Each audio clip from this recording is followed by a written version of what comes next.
Friends, welcome back to the my new video guys and my YouTube channel guys. Today friend we are going to talk about guys how can we disable sunlight mode setting in a Redmi phone. Friends, you want to disable your sunlight mode setting in your Redmi phone.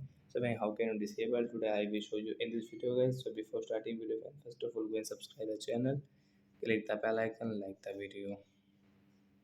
Open your phone setting guys. After on phone setting, I scroll. Friends, you can see this type of settings. So how can we disable sunlight mode? Guys, click on guys your phone display setting guys. And guys again scroll friends. You can see this type of setting friends. You can see guys your brightness level setting guys. Click on guys your brightness level guys. And friends, you can use sunlight mode setting guys. So right side this icon guys, you can see this blue icon guys. Tap here to disable. Then guys your sunlight mode will disable in your Redmi phone.